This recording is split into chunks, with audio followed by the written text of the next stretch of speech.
Hello, class. We are here for the Production Management 1 Careers in Animation responses. This is Doug is going to respond to the questions from our last class period. And what I'll do is I'll ask questions and Doug will give you the responses. And we will begin with, so Doug, you mentioned that you were working as a bartender when you were creating murals and flyers for other bars around Austin. Was this something you had to keep secret from your place of work? Did the owner of the bar you work for ever ask you to create any promotional material for them for free? Well, when I was working at the bar itself, yes, they did approach me a couple of times to do, like little flyers or um, I think we went through a remodel of the bar at one point, and there were some blank panels along the walls. So basically, I had to, create like little murals to kind of just fill in the spaces. But let's see, it wasn't exactly free. It wasn't totally free. They offered to pay me basically in beer or bar tabs. Being a young guy in college, it sounded like a good deal at the time, so I decided to go for it. But when it came to working for the other bars, at that point, I'd already graduated and I left the place where I worked, so I was free to pretty much do whatever I wanted to. All right. How do you come up with the ideas for album covers? Well, let's see. I get the idea from listening to the music, and hopefully there will be a track or a some lyrics that pop out to me, and that way you'll kind of inform me and inspire me to create an image based on that. Okay. Does the But band give you notes or comments on what they would want to see?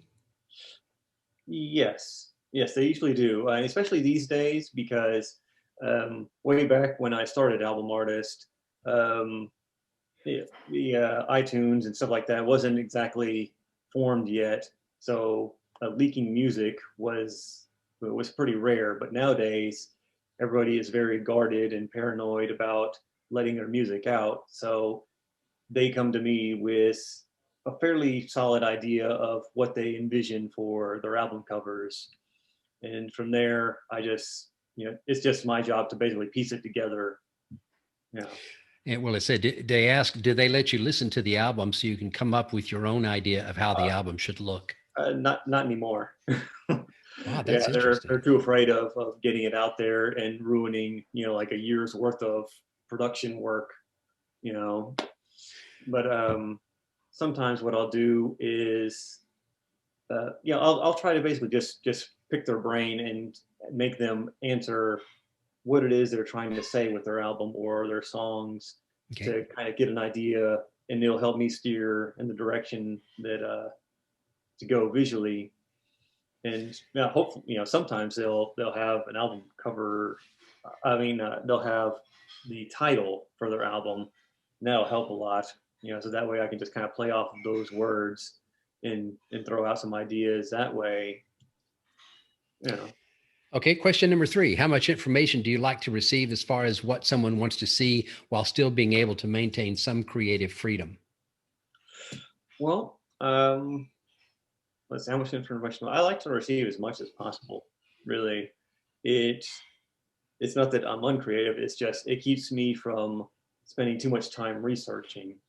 It's much easier to justify on your invoice drawing time versus googling 16th century farm hats or whatever. Yeah, but there's always an opportunity to be creative and have a chance to express yourself. After all, movie making and advertising and stuff like that, it is still a collaborative effort. Even seeing stick figures from the director, it'll help inform me as to what they want, and then I can riff off of it and offer suggestions that Yeah. way. And Lord knows we're sick and tired of seeing 16th century farm hats Oh yeah, on yeah, album exactly. covers. Okay. Question 4.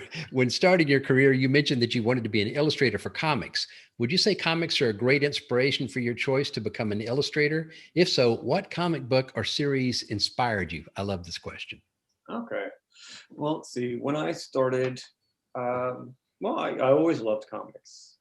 Um, let's see. I was really big into X-Men, of course, in the '90s. Generation X, Wolverine, um, even like some independent type titles, like I guess Kabuki by David Mack.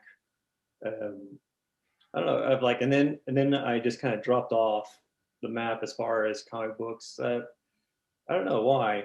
I guess I just got kind of tired of the superhero genre. Like I read, I think Mark Waid's run on Justice League and maybe a couple other superhero type titles before I dropped out. And then when I got back in, I was interested in more kind of independent books, and that's where I ended up picking up Walking Dead, and just wow, that was really cool, and followed that for a long time. And then eventually I wanted to make my own stories, but I didn't want to fall into the same tropes, the same superhero, type stories. And that's why when it comes to Stormy, I wanted to do something that was like a little bit more slice of life, but to make it visually interesting, go into this other world that's still fairly epic. So I went with a pop star, you know. Mhm. So it's still real. It's still grounded in realism, but still has a very kind of unrealistic, epic kind of feel to it. Mhm. While working for clients on one project, which illustration was the most challenging, and what did you learn from it to tell others like us newcomers? Let's see. Well, working with clients. Well, okay. There's a book cover that actually I'm doing right now. It's for an Amelia Earhart project. It's actually proving to be very challenging because one, the author has a limited budget, and licensing a photo that's just cost prohibitive right there. So basically, I'm trying to rely on whatever stock photography I can find of Amelia, which is actually much tougher than you think because everybody loves her, so they grab, they bought up the rights to pretty much everything she has. That's Something else is that the the author has already done like a few books on the subject. So trying to come at it from a fresh angle or some aspect of her life that hasn't really been covered is also very tough. Yeah. Oh yeah, I do know what you're saying with the fact that stock footage or stock stills that used to be basically free or public domain or owned by libraries are Mhm. now owned by companies like Getty, which charge outrageous amounts of money for a photograph. Mhm. It's a difficult.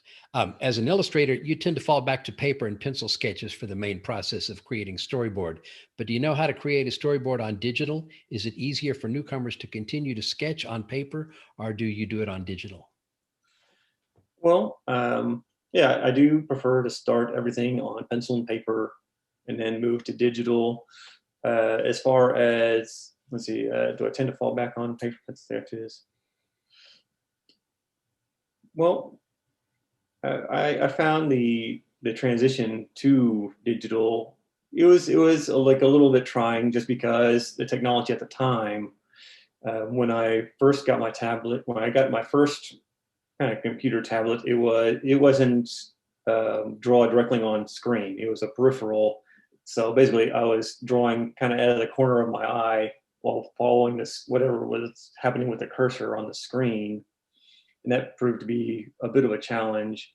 But eventually, I made the leap to getting this thing called a mod book. Basically, mod book was kind of like the gap between that normal like the little Wacom type tablet to an iPad. Basically this company took MacBook Pros and turned them into tablets, so you can draw directly on the screen, which was really great. And actually, I still have one that I use whenever I'm traveling. But now I finally laid down the money to get one of those massive the Cintiq, and that's something I would definitely recommend. It's like don't be afraid to invest in yourself when it comes to technology. It will pay off. I mean, yes, it's very hard to do upfront, especially as a student or just starting out, but the device will pay for itself, and you'll be much happier, and you'll be current with what's going on in industry. Uh, Doug, this is not a question to the students, but it's just a comment I'd like to make.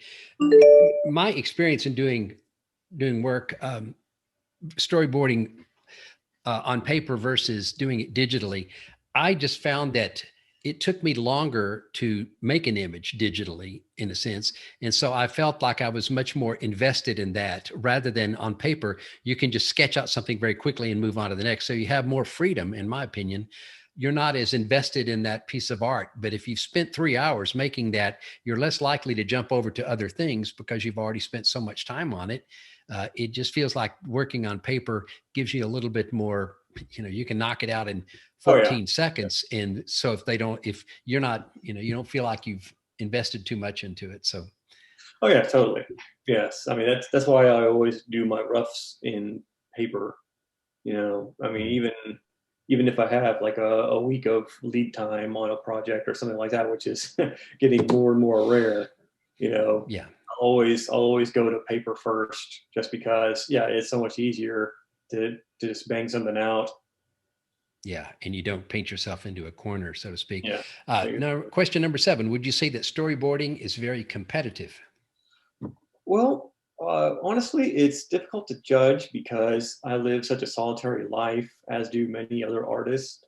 I'm part of a Facebook group of storyboard artists, but we don't really talk so much about the industry or how to get work or the state of the industry. It's more about, look what I did, how cool it is, that kind of thing. Kind of maybe not one-upmanship, but just to kind of self promote, basically.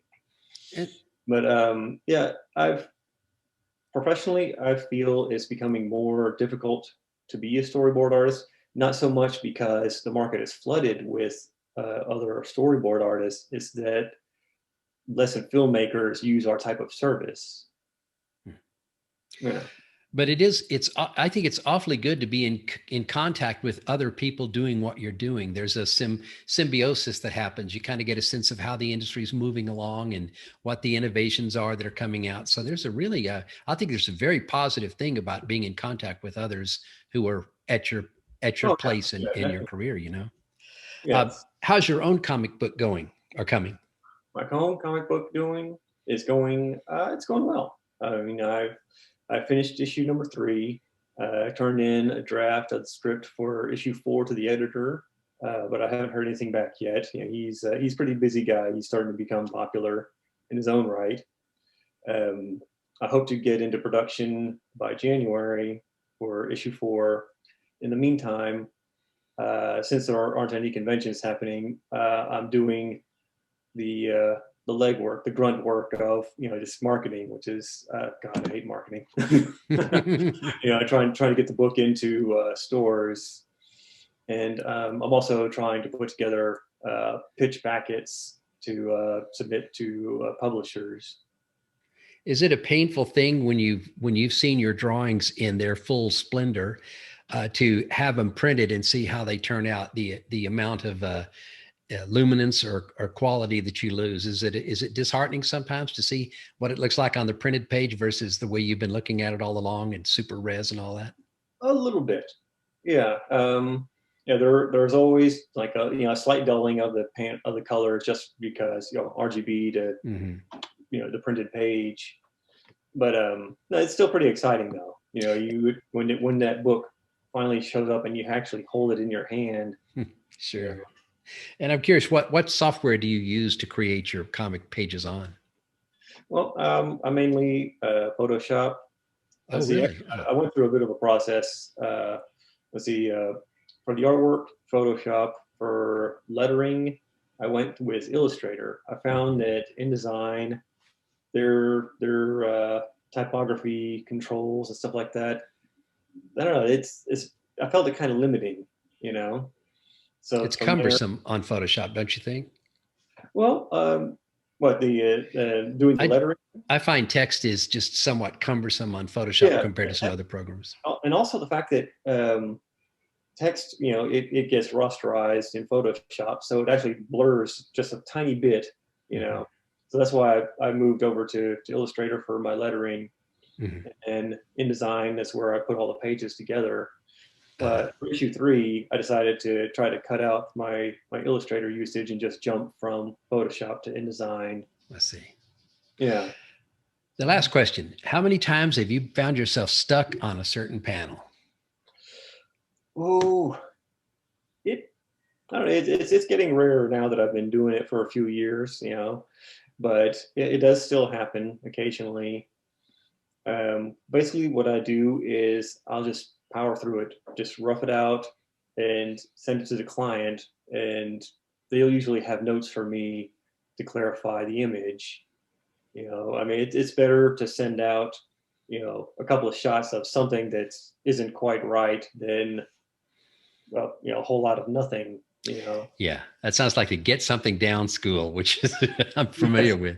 Yeah. Just for God's sake, get something on that piece of paper, and you can work it out later. But don't go in and say I couldn't think of anything. That won't fly. Yeah. Well, Exactly. well, Doug, those are the all the questions that we had. Is there anything else you'd like to say before we hang up here? Um, hmm, you know, I should have thought of something better. No, you've already been generous enough with your time. Thanks again, Doug. Douglas Brown is once again our lecturer in part for today. We enjoyed going over your materials last week, Doug. So thank you so much for your time, and we'll speak to you soon.